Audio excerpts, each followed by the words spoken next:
Entrevista. Ciudad Capital. Estamos ya en la entrevista de Ciudad Capital. Como cada semana tratamos de hablar con algún personaje que sea emblemático o que nos pueda aportar más para el debate público. En este caso, pues optamos por buscar a un experto en temas del sistema anticorrupción. ¿Por qué? Porque estamos en la antesala de que se discuta en la Asamblea Legislativa, en su periodo eterno legislativo extraordinario, que se discuta la ley secundaria del sistema anticorrupción que tiene que entrar en vigor en la Ciudad de México el 18 de julio próximo. Entonces, pues es muy importante comentar que esto sirve o se da en el contexto a propósito de que la Asamblea Legislativa ha querido erigirse ahora sí, o por lo menos en este tema, como Parlamento abierto, y se atrevió a hacer una mesa de análisis ya con algunos especialistas que les fueran a trazar la ruta para decirles cómo se debe de abordar el tema de la corrupción. Y para ello, pues ahí se dio una entrevista con Marco Antonio Fernández, que él es de México Evalúa y también académico del TEC de Monterrey. Así es, platicamos con él después de que se dio una de las dos mesas de diálogo con especialistas en la Asamblea Legislativa que, como tú dices, se quisieron curar en salud después de que estos cuestionamientos de que legislan en lo oscurito, con opacidad, por decretos publicados en la Gaceta Oficial del Distrito Federal, y pues ahora hacen sus mesas de diálogo en Parlamento abierto, de las cuales salieron raspados, porque pues sí, los académicos les dijeron pues que efectivamente de serios. Parlamento abierto tienen muy poco, ¿no? Uno de los temas que importa aquí y que tiene que ver con este sistema anticorrupción es que a más tardar, como tú decías, el 18 de julio se tiene que publicar todas las leyes que le darán estructura jurídica al sistema anticorrupción capitalino, en atención a la Ley General del Sistema Nacional Anticorrupción.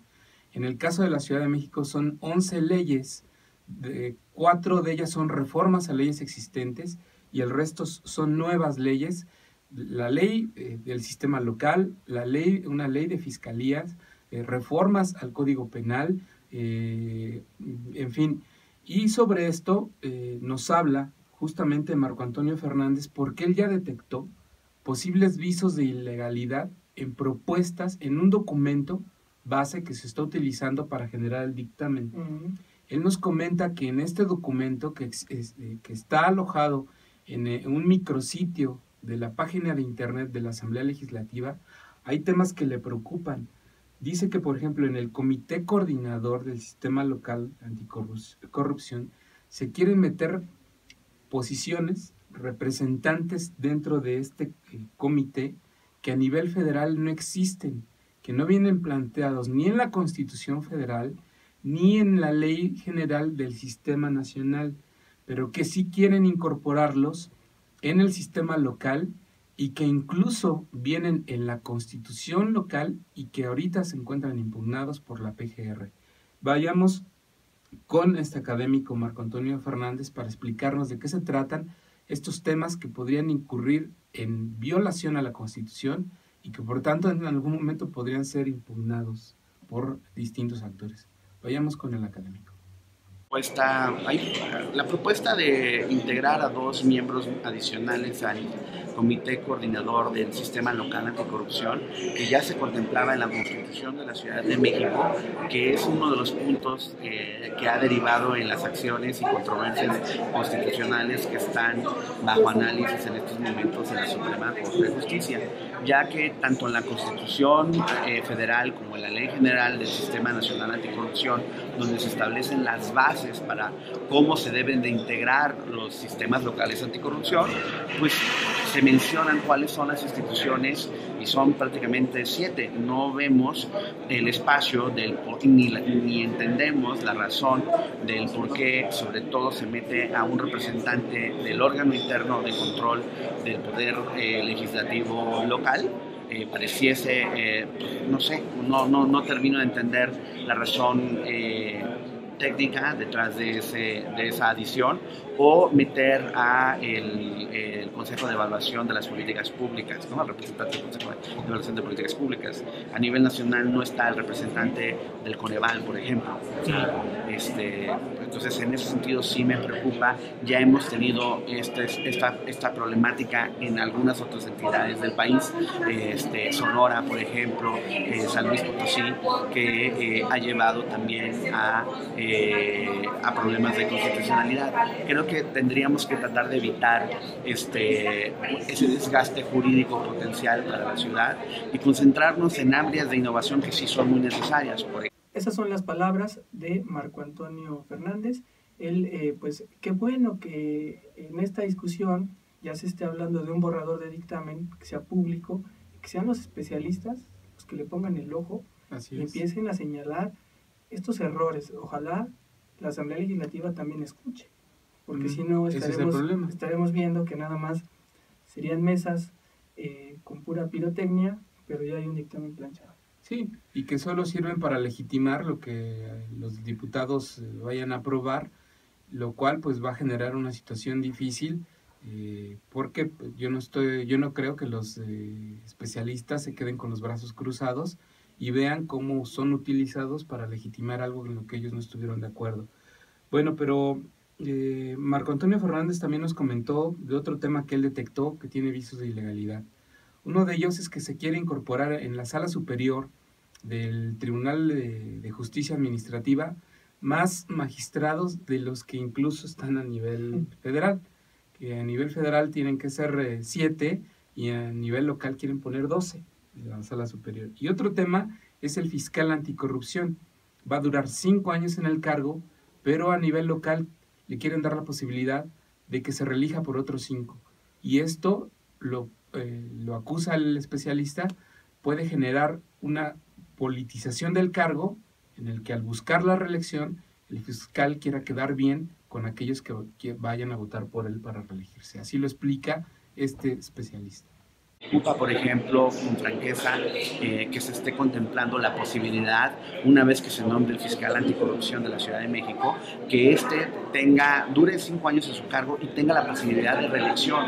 Abrir la puerta de la reelección es abrir a la tentación de politizar justo el ámbito, las acciones del fiscal anticorrupción, que en aras de buscar su reelección puede o apretar o dejar de apretar según las fuerzas políticas que esté investigando para lograr el favor de su reelección. No habremos tentaciones a este tipo de que lleven a mal puerto las acciones de una fiscalía que tiene muchas expectativas sobre la labor de investigación en ámbitos de corrupción que se tienen que hacer en la Ciudad de México. Este sistema anticorrupción que se hace en la Ciudad de México, hay que decirlo, o ya lo has comentado, viene de lo que se estableció en la Constitución de la Ciudad de México. Recordar que también desde ese entonces, quienes han estado empujando el tema de la transparencia veían ciertos desaciertos, ¿no? Sí. Veían ahí algunos puntos que a su juicio habían quedado limitados o que limitaban este sistema anticorrupción para que en verdad sea lo que todos esperamos, un sistema eficaz que inhiba y termine con estas malas prácticas. Recuerdo que esos señalamientos, por ejemplo, venían de Irmeréndira Sandoval, diputada constituyente de Morena, y también de Jaime Cárdenas, ¿no? Que en su momento votaron en contra de lo que se estaba creando para el sistema anticorrupción local. ¿Y te acuerdas que tú los cachaste ahí trabajando en lo oscurito, en transparencia? Así es. Trabajaban en minería. En minería, y que incluso fue literal porque les apagaron la luz para que se fueron y ellos siguieron trabajando con sus celulares prendidos para poder leer los textos, ¿no? Transparencia. Vaya transparencia. Bueno, Marco Antonio Fernández también nos explica que si la Asamblea Legislativa quiere innovar, debería incluir en la ley orgánica de la Administración Pública Local un mecanismo para verificar que en las declaraciones patrimoniales que hagan los servidores públicos y diputados y todo servidor público obligado a presentar su declaración patrimonial, se verifique que lo que ahí viene es cierto. ¿Por qué? Pues porque tú como servidor público presentas tu declaración, pero nadie verifica que eso que tú estás diciendo sea veraz, y que por eso plantea a los asambleístas esa propuesta. En el Código Penal, por ejemplo, un sistema que estuvo en discusión a nivel nacional y que por resistencias políticas, hay que dejarlo muy claro, se dejó de lado, que es un sistema para establecer colaboración a la denuncia de posibles actos de corrupción, y que sean esas denuncias, si hay colaboración y se llevan a casos firmes ante la justicia en términos penales y administrativos, una vez que esté firme la sentencia, entonces sí darle una compensación a quienes estuvieron cooperando en denunciar los actos de corrupción. Así ocurre en otras partes del mundo. No crea ninguna industria falsa de denuncias como a nivel nacional algunos legisladores argumentaron. No es algo que se nos haya ocurrido de la nada, ya opera en otros países, y justo solo esas remuneraciones al denunciante se darían hasta que estuvieran en firme las sentencias penales o administrativas derivadas de los hechos de corrupción, no antes.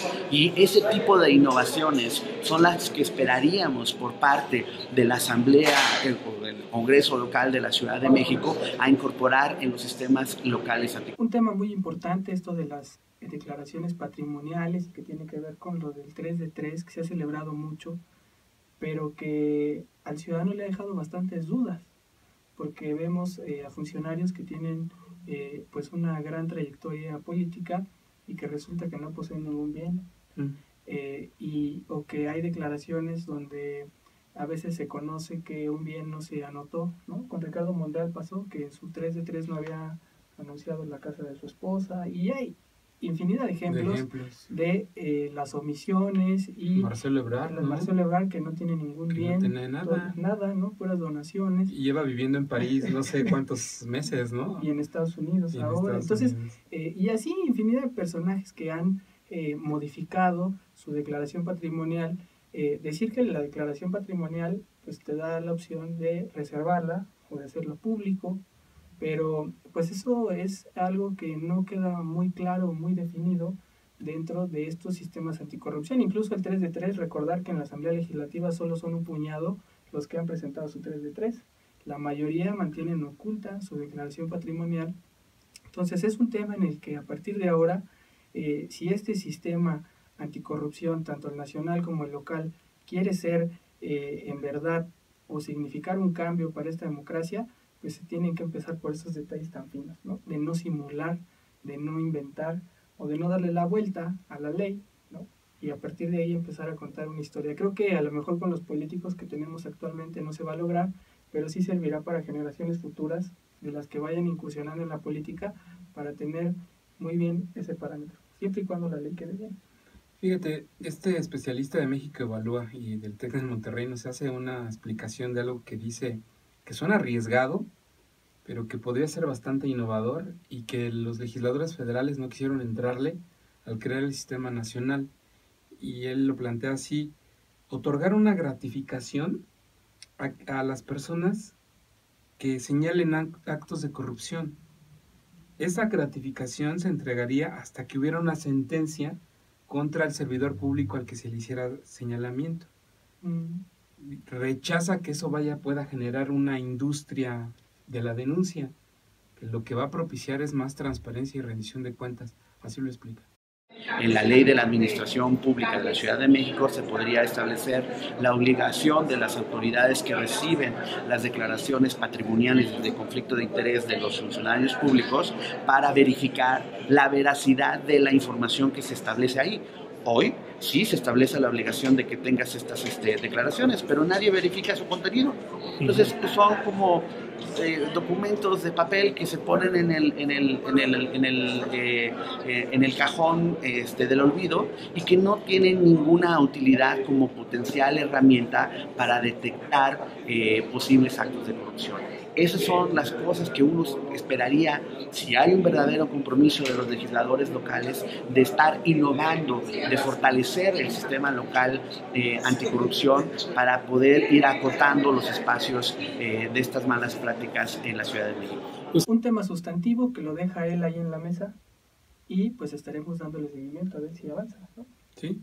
Si los federales no le quisieron entrar, dudo mucho que los locales pues le entren aún más, ¿no? Con todos los compromisos que tienen, claro, el miedo que puedan tener a quedar exhibidos, ¿no? Como dicen siempre, ¿no? Transparencia, pero en los bueyes de mi compadre. Así es, parlamento abierto, pero en la constituyente, o en la cámara, o donde sea. En el legislativo de mi compadre, ¿no? Exacto. Y bueno, ya para concluir en esta entrevista, Marco Antonio Fernández lo que nos dice que el reto de los legisladores y de ellos como académicos interesados en que salga un buen sistema anticorrupción local es que no se pueden permitir tener una legislación chafa, y así lo dice. Más importantes posibles para tener el marco jurídico adecuado. Si por algún motivo hay alguna complicación técnica o política que esté dilatando alguna de las aprobaciones de la ley, pues lamentablemente, al igual que ha pasado en la parte nacional, pues más vale legislar bien que legislar al vapor. A mí me parece que sí, los tiempos están encima, se tienen que hacer encima, tienen que estar uno haciendo el máximo esfuerzo para que los legisladores y en coadyuvanza con los especialistas se pueda avanzar en un marco jurídico adecuado, pero no podemos defraudar a la ciudadanía de darle un marco jurídico chafa. El tamaño del problema que tiene la corrupción en nuestro país y la Ciudad de México no es excepción. Sí demanda como primer paso, insisto, tener un marco jurídico bien hecho, que no tenga hoyos, que no vaya a ser un queso gruyere por el cual se nos vayan a ir situaciones que no se puedan sancionar porque la ley no lo contemple, sino sí se necesita hacer un buen marco jurídico y sobre todo, una vez que se establezca, hacer la presión social suficiente para que las instituciones encargadas de su aplicación se profesionalicen realmente y vayan cumpliendo el Estado de Derecho, porque pensar que solo con la ley se va a cambiar la situación de corrupción sería una ilusión. Es una condición necesaria, pero no suficiente para avanzar en esta lucha tan necesaria. Una legislación chafa, esperemos que no termine en eso este sistema anticorrupción de la Ciudad de México, tarea muy importante que tendrá la Asamblea Legislativa del Distrito Federal y por supuesto aquí en Capital CDMX estaremos dándole un seguimiento puntual a cómo se dan estas negociaciones, estos dictámenes y en qué termina esta ley. Esperemos que no sean solo buenas intenciones. Vámonos a política en Ciudad Capital.